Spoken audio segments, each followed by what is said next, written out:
Hola todos! Welcome to Everyday Spanish with Stephanie. Today we're diving into a topic that's going to revolutionize your Spanish speaking. Filler words and expressions. You know those little words that we sprinkle into our English conversations sometimes? Words like well, or you know? Well, Spanish has its own set of these magical little words, and mastering them is going to help you sound so much more natural and fluent. Now, before we dive in, don't forget to check out the Unacademy Languages app. It's a fantastic resource to help you practice these little filler words but in context. Okay, now let's get started. We're starting off with my favorite little filler word. It's pues. Pues is an extremely versatile word that can mean well or then in English. Let's break it down. Pues no lo sé. Here's an example of its basic usage. Pues no lo sé. Well, I don't know. You can use it when you're buying time to think of your answer. Por ejemplo, if someone asks you, ¿Qué vas a hacer hoy? And you don't really know yet, you might start with saying, Pues no he decidido todavía. Well, I haven't decided yet. You can use pues as an emphasis, like this. Pues claro que sí. Well, of course. You can use pues when you're starting any response. For example, if someone asks you your opinion on the restaurant, ¿Te gusta el nuevo restaurante? Use pues before you start your answer. Pues la verdad es que no. Well, the truth is, I don't. Remember, pues is kind of like a chameleon. It changes its exact meaning depending on the context and even the tone of voice that you're using. So play around with this one and practice using it in different situations to get a feel for its use. Next up, we have este or esto. This is the Spanish equivalent of the words or They're perfect for when you're trying to remember a word or just trying to think of what to say next. Let's look at a few examples. If you can't remember the word you want to use, try saying este. Necesito comprar leche y pan. I need to buy bread and milk. Use it when you're gathering your thoughts, like this. La situación es complicada. The situation is complicated. You can also use it as a polite interruption, like, Esto, perdona, ¿puedo hacer una pregunta? Excuse me, can I ask a question? Here's my pro tip though. Don't overuse este or esto. Just like in English, if you're overusing it can make you sound really unnatural. Just like in English, too many ums can make you sound a little unnatural or unsure of yourself. Just use them naturally when you need a tiny little moment to think of what you want to say. I lied. I think this next one might actually be my favorite filler word. O sea. It's a fantastic little word in Spanish that's similar to saying I mean or in other words. It's great for clarifying or rephrasing something that you've just said. Let's look at a few examples. You can use this one for clarification. La película fue, o sea, no me gustó. The movie was, I didn't like it.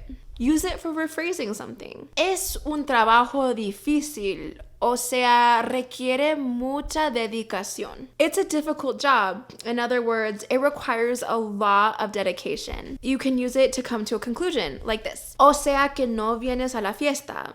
So you're not coming to the party. O sea is incredibly common in casual Spanish. It's a great tool for making your speech sound more natural and fluid. No?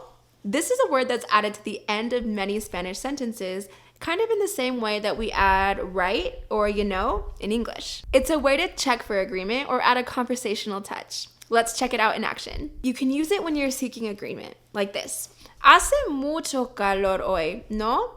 It's really hot today, isn't it? You can also use it in a rhetorical sense. Es una película genial, ¿no?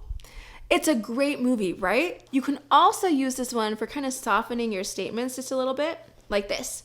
Debes estudiar, ¿no? You should study, don't you think? Be careful not to overuse this one though, because it can get a little annoying if you're using it all the time. Use it sparingly to add a natural flow to your conversation. Vale. This one's used a lot, especially in Spain, and it's similar to the English okay or all right. It's incredibly versatile and can be used in a lot of different situations. Let's check it out. You can use it for agreement, like this. Nos vemos a las 8, I'll see you at 8. You can respond by saying, vale, okay. You can also use it to show understanding. So if somebody says, Tienes que llegar temprano mañana. You have to arrive early tomorrow. You can also respond with just a vale. Okay, I understand. Use vale as a transition word as well. Vale, ahora hablaremos del proyecto. All right, now let's talk about the project. Vale is so common in some Spanish-speaking regions that you're likely to hear it multiple times in a single conversation. It's a great word, though, to add to your Spanish repertoire to help you sound more natural. All right, now that we've covered some of my favorite natural filler words, let's put them together to see how they might look in an actual conversation. ¿Qué te pareció la película anoche? Pues estuvo interesante, ¿no? O sea, los efectos especiales fueron increíbles. Vale, pero la trama fue un poco confuso, ¿no crees? Sí, tienes razón.